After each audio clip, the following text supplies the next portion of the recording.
I'm Carla, and for as long as I can remember, I've been the afterthought in my family. It wasn't always obvious, but looking back, the signs were there from the start. My younger sister Sarah burst into the world like a supernova, all golden curls and dimpled smiles. From day one, she had our parents wrapped around her little finger. Me? I was the quiet one, more interested in my chemistry set than in making friends. I still remember my 10th birthday. I'd been hoping for a new microscope, dropping hints for weeks. Instead, I got a frilly dress that made me look like a cupcake. But Mom, I hate dresses, I protested. Nonsense, you'll look just like Sarah, she beamed, completely missing the point. As we grew older, the divide only widened. Sarah breezed through school on charm and good looks, while I buried myself in books and science experiments. Did you hear? Sarah's been nominated for prom queen. Mom gushed over dinner one night. That's great, I mumbled, trying to muster some enthusiasm. I won first place in the science fair today. Oh, that's nice, dear, Dad said absently, already turning back to Sarah. So, Princess, have you picked out your dress yet? And so it went, year after year. My achievements, no matter how significant, were always overshadowed by Sarah's latest triumph, no matter how trivial. The state science fair in my senior year was my moment to shine. I'd spent months perfecting my project on sustainable biofuels. When they announced the winners, I could hardly believe my ears. First place goes to Carla Johnson. I was ecstatic. Finally, something even my parents couldn't ignore. Or so I thought. That's great, honey, Mom said distractedly when I told her the news. But we can't make it to the awards ceremony. Sarah has a dance recital that day, and you know how important that is to her. I watched them fuss over Sarah's costume and makeup, my trophy gathering dust on a shelf. It was a bitter pill to swallow, but one I was getting used to. When the acceptance letters started rolling in, I could barely contain my excitement. Full scholarship to a prestigious university? It was more than I'd dared to hope for. Mom, Dad, I got in. I burst into the living room, waving the letter. Full ride and everything. Mom glanced up from her magazine. That's nice, dear. Sarah, didn't you say you needed help picking out a prom dress? Just like that, my big moment was brushed aside. Again. But, it's a full scholarship, I tried again, my voice smaller this time. Dad patted my shoulder absently. Good job, kiddo. Sarah, Princess, let's go shopping. Can't have you showing up to prom in just anything, can we? I watched them pile into the car, my acceptance letter crumpled in my fist. It was a familiar feeling, but it still stung. Despite the lack of fanfare from my family, I packed my bags and headed off to college with high hopes. For the first time, I was free from Sarah's shadow, free to be just Carla. College was a revelation. Suddenly, my passion for science wasn't weird or nerdy, it was respected, even admired. I threw myself into my studies with renewed vigor, determined to make the most of this opportunity. Meanwhile, Sarah followed the path our parents had always dreamed of. She enrolled in the local community college, more interested in parties than classes. College is so hard, she whined during one of our rare phone calls. I don't know how you do it, Carla. I bit back the urge to point out that maybe if she spent less time partying and more time studying, she might find it easier. Instead, I just mumbled some vague encouragement and changed the subject. It was during my sophomore year that Sarah dropped her bombshell. I'm engaged, she squealed over the phone. Mike proposed last night. Isn't it romantic? Mike. Her high school sweetheart. The guy who'd once asked me if science was really hard and stuff. That's great, Sarah, I managed, trying to inject some enthusiasm into my voice. Have you set a date? We're thinking right after graduation, she gushed. Oh, Carla, it's going to be perfect. You'll be my maid of honor, won't you? The wedding was exactly as you'd expect.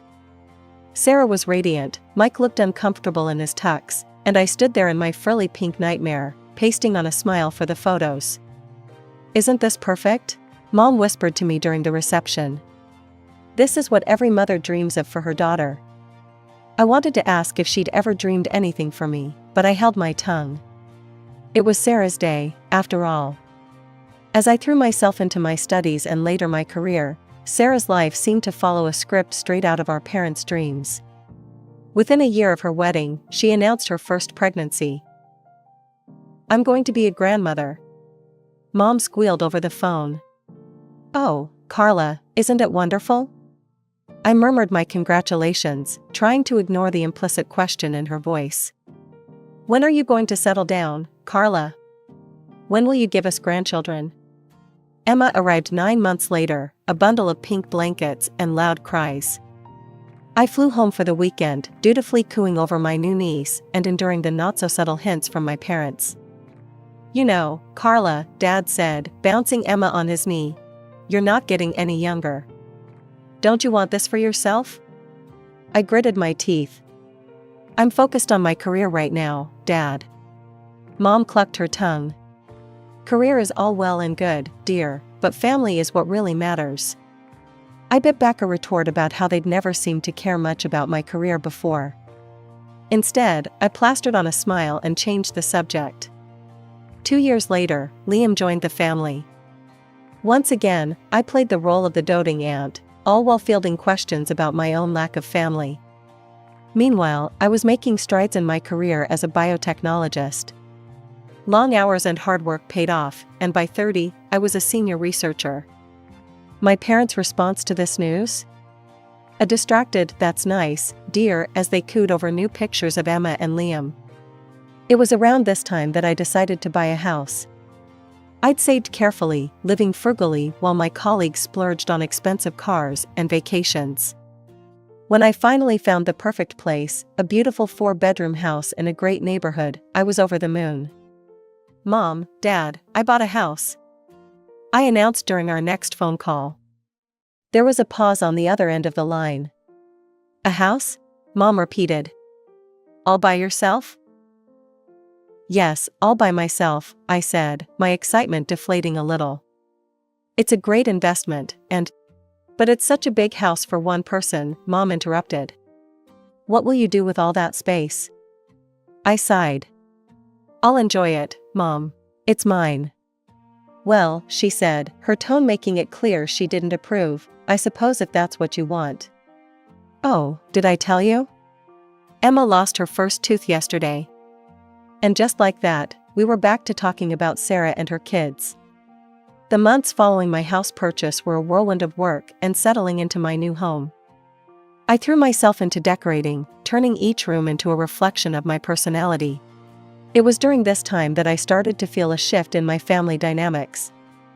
The usual calls from my parents became less frequent, and when they did call, there was an odd tension in their voices. One evening, I received a call from my mother.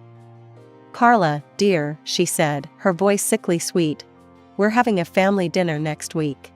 You'll be there, won't you? We need to talk." I agreed, my suspicions raised. In my family, "we need to talk" usually meant trouble was brewing. The night of the dinner arrived, and I pulled up to my parents' house with a sense of foreboding. Sarah's car was already in the driveway, and I could hear the excited shrieks of Emma and Liam from inside. Dinner was a tense affair. My parents kept exchanging glances, and Sarah seemed unusually quiet. Mike, Sarah's husband, kept clearing his throat as if he wanted to say something, but thought better of it. Finally, as we were finishing dessert, my father cleared his throat. "Carla, we need to talk about something important." Here it comes, I thought. "What's up, Dad?" He glanced at my mother, who nodded encouragingly. "Well, you see, sweetie, we've been thinking. That big house of yours, it's really too much for just one person." I felt my hackles rise. "Dad, we've been over this. I like my house. It's mine." "Yes, but—" He trailed off, looking uncomfortable. My mother jumped in. "What your father is trying to say is that Sarah and her family need more space. The kids are growing, and their apartment is getting cramped." I looked at Sarah, who was suddenly very interested in her plate. Okay, and? And we think, my mother continued, her voice sickly sweet, that since you're single and have no children, you should give your house to Sarah and her family. Just give them the keys and move out. For a moment, I was speechless.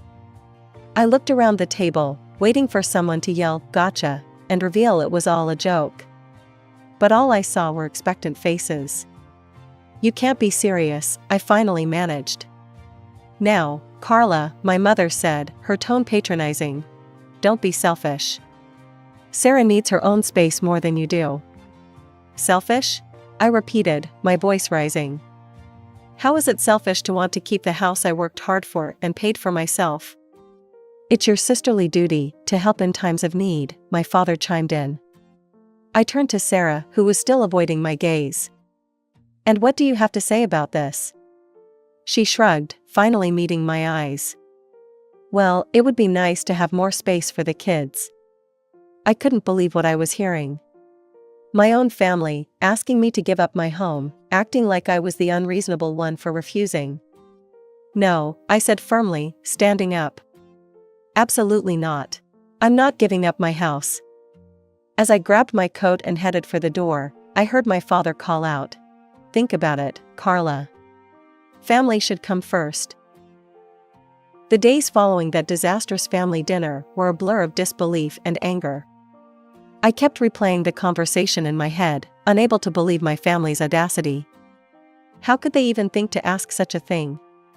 My phone buzzed constantly with messages and calls from my parents and Sarah, but I ignored them all. On the third day, as I was trying to focus on work, my phone lit up with a call from a number I didn't recognize. Figuring it wasn't family, I answered. Hello, is this Carla? A woman's voice came through, sounding disapproving. Yes, who's this? This is your Aunt Mildred. I can't believe what I'm hearing about you, young lady. Your poor sister needs a home for her children, and you're living all alone in that big house. Shame on you. I felt my blood pressure rising. Aunt Mildred, that's not... In my day, she continued, not letting me get a word in. Family helped family. We didn't hoard our resources like misers. I'm not hoarding anything, I snapped. It's my house. I bought it with my own money. Well, she huffed, if you're not going to use all that space, you should at least consider donating your eggs. It's not like you're using them anyway. I was so shocked, I nearly dropped the phone. Excuse me? You heard me, she said primly. You're not getting any younger, you know. Tick-tock. I hung up without another word, my hands shaking with anger. How dare she? How dare any of them? But it didn't stop there. Over the next few days, I was bombarded with calls and messages from relatives I hadn't spoken to in years. Each one had an opinion on what I should do with my house and my life. My great-aunt Edna left a voicemail. Carla dear, it's your great-aunt Edna. I just wanted to say, it's not too late to find a nice man and settle down. Then you'd need that big house. It was relentless. Every ping of my phone brought a new judgment, a new guilt trip. I felt like I was going crazy. I started to dread checking my phone, wincing every time it buzzed. I threw myself into work, staying late at the lab just to avoid going home to more messages. It was during one of these late nights at work that I got sick. Nothing serious, just a bad cold, but enough that my boss insisted I take a few days off to recover. So there I was, curled up on my couch with a box of tissues, feeling miserable both physically and emotionally. My phone had been mercifully quiet for a few hours, and I was just starting to relax when I heard it. A noise at my front door. Like someone was fumbling with the lock. My heart started racing. Was someone trying to break in? I got up as quietly as I could, creeping towards the door. Through the window, I could see figures on my porch. Familiar figures. I yanked the door open, startling the people on the other side. What the hell are you doing? There, caught red-handed, were my parents and Sarah. They looked like deer caught in headlights, frozen in the act of trying to break into my home. My mother was the first to recover. Carla, dear, we were just worried about you. You haven't been answering your phone. So you decided to break into my house? I couldn't keep the incredulity out of my voice. My father at least had the decency to look embarrassed. We didn't think you'd be home. We thought you'd be at work. And that makes it okay? I was practically shouting now. What were you planning to do? Move Sarah in while I was gone? Sarah, who had been quiet until now, spoke up. Carla, you're being hysterical. We were just going to wait for you to come home. I noticed for the first time that there was a car parked behind them, loaded with boxes and furniture. My blood ran cold as I realized the full extent of their plan. You were going to move in, I said, my voice flat. You were actually going to move into my house without my permission. Now, Carla, my mother started, her voice taking on that patronizing tone I knew so well. We've discussed this. Sarah needs the space more than you do. We thought if we just took the initiative. You thought wrong, I cut her off. This is my house, mine. I bought it with my own money, money I earned through hard work. You have no right to it. Just then, I noticed movement out of the corner of my eye. My neighbors, the Johnsons, were peering out their window, clearly concerned by the commotion. Mr. Johnson caught my eye and held up his phone, mouthing, "Police?" I nodded, grateful for their concern. Turning back to my family, I said, "I've called the police. You need to leave. Now." "You wouldn't," my father scoffed.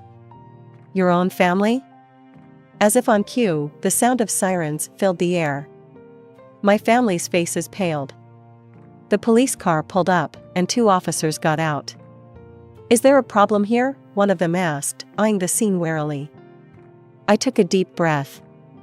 "Yes, officer. These people were attempting to break into my home."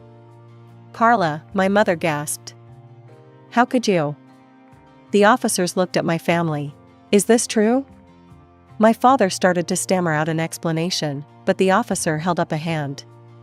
"Sir, attempting to enter a property without the owner's permission is a serious offense. I'm going to have to ask you all to leave immediately." As the officers escorted my family off my property, I stood in the doorway, shaking. I couldn't believe it had come to this. "You'll regret this, Carla," Sarah called over her shoulder as they were leaving. "You'll end up old and alone." I slammed the door shut, sliding down to sit on the floor, my back against it. Tears started to flow freely now, a mix of anger, hurt, and relief. My phone had fallen silent.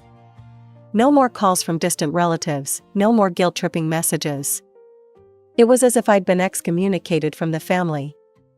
Part of me was relieved, but another part ached for the connection, dysfunctional as it had been. It was in this tumultuous state that I received an unexpected message. It was from my Aunt Maggie, my mother's sister. We hadn't spoken in years, not since she'd had a falling out with my mom over some old family drama. "I'll meet you tomorrow at Café Bleu at 1400 hours." Intrigued and desperate for any ally, I agreed to meet her. The next day, I found myself sitting across from Aunt Maggie in a cozy corner of Café Bleu. She looked older than I remembered, but her eyes were sharp and kind. "Carla," she began, reaching across the table to squeeze my hand. "I'm so sorry for what you've been through. Your mother called me, trying to get me on her side. But there's more to this story than you know. That's why I asked you to meet me." My curiosity piqued, I leaned forward. "What do you mean?" Aunt Maggie took a deep breath. "Your parents and Sarah, they're in serious financial trouble. Sarah and Mike have been living beyond their means for years. Luxury cars, designer clothes, lavish vacations, all on credit." I shook my head in disbelief. "But why? How?" "It's worse than that," Aunt Maggie continued. "Mike has a gambling problem. A bad one. He's been secretly draining their accounts for years." The pieces started to fall into place. The desperate attempt to get my house, the constant pressure. "But what about Mom and Dad?" I asked. Aunt Maggie's face grew grim. "They lost a significant amount of money in a pyramid scheme a few years back. They'd been barely keeping their heads above water. They were planning to move in with Sarah and Mike as soon as they got your house. I sat back, stunned. How do you know all this? I work at the bank where they all have accounts, Aunt Maggie explained. I noticed some suspicious activity and started digging. When I confronted your mother about it, she cut me out of the family. My mind was reeling. All this time, while I'd been working hard and saving, my family had been digging themselves into a hole. And they'd tried to drag me down with them. Carla, Aunt Maggie said gently, I know this is a lot to take in. But I think it's time we did something about this situation. If you're willing, I have an idea. Armed with the information Aunt Maggie had shared, we decided to dig deeper. We hired a private investigator, a no-nonsense woman named Diana who came highly recommended. For weeks, we waited anxiously as Diana worked her magic. Finally, she called us in for a meeting. What she revealed left us speechless. Mike, Sarah's husband, had been leading a double life. He was involved in an affair with none other than my cousin Jenny, Uncle Bob's daughter. He's been funneling money to her for months, Diana explained, showing U.S. bank statements and hotel receipts. Expensive gifts, weekend getaways, you name it. But where did he get the money? I asked, though I feared I already knew the answer. Diana's face grew grim. From his gambling wins, and from your parents. Aunt Maggie and I exchanged shocked glances. The betrayal ran deeper than we'd imagined. We decided to host a family gathering at my house. The irony wasn't lost on me, the very house they had tried to take from me would be the stage for their undoing. The day of the gathering arrived. I watched as my family members trickled in, their faces a mix of curiosity and smugness. They probably thought I was going to cave to their demands. Once everyone was seated, I stood up, my heart pounding but my resolve firm. I've called you all here today because there are some things you need to know, I began. I laid out everything, the financial troubles, the gambling, the affair. With each revelation, I watched the color drain from their faces. Sarah jumped up, tears streaming down her face. It's not true, she screamed, before collapsing into sobs. Mike, tell them it's not true. But Mike was already halfway to the door. Uncle Bob, his face contorted with rage, caught him by the collar. You son of, he growled. That's my daughter you've been fooling around with. My parents sat in stunned silence, the reality of their exposed financial ruin seemingly more devastating than the fact that they had tried to steal my house. The relatives who had judged me so harshly began to stammer out apologies. We had no idea, Aunt Mildred muttered. Carla, we're so sorry. As the chaos unfolded around me, I felt a strange sense of calm. The truth was out.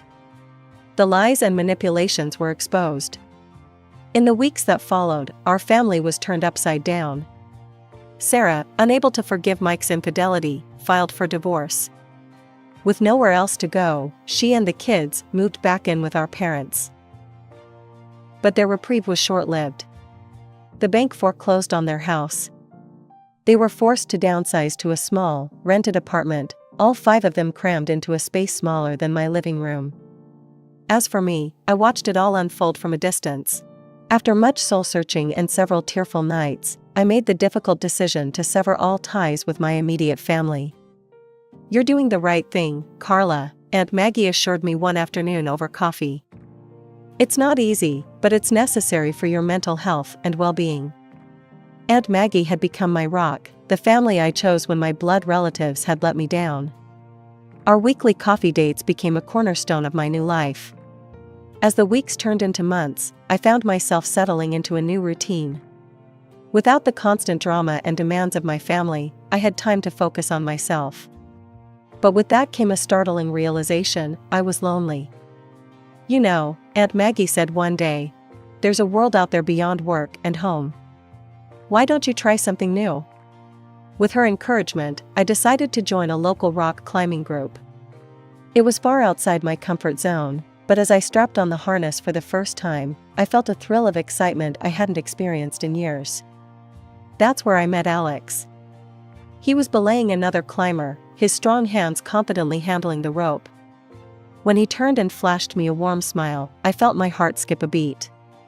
"First time?" he asked, noticing my nervous fidgeting with the equipment. "Is it that obvious?" I laughed. We struck up a conversation, and I was immediately drawn to his kind eyes and easygoing nature. As we talked, I learned he was a wildlife photographer, with a passion for capturing the beauty of nature. For the first time in years, I felt a spark of excitement about the possibility of a relationship. Alex was kind, adventurous, and understood the complexities of family dynamics in a way few others could. We began dating, our shared love for nature and understanding of complex family dynamics bringing us closer. Before I knew it, we were discussing marriage, a concept that once seemed foreign and unattainable to me. Through it all, Aunt Maggie remained my steadfast support. She became the mother figure I had always yearned for, but never had. "Carla," she said to me one day, her eyes misty. "I want you to know something. I've changed my will. I'm leaving everything to you." As I hugged her, tears streaming down my face, I marveled at how much my life had changed. The path hadn't been easy, but it had led me to where I was meant to be. With Aunt Maggie's love, Alex's support, and my newfound strength, I was ready to embrace whatever the future held.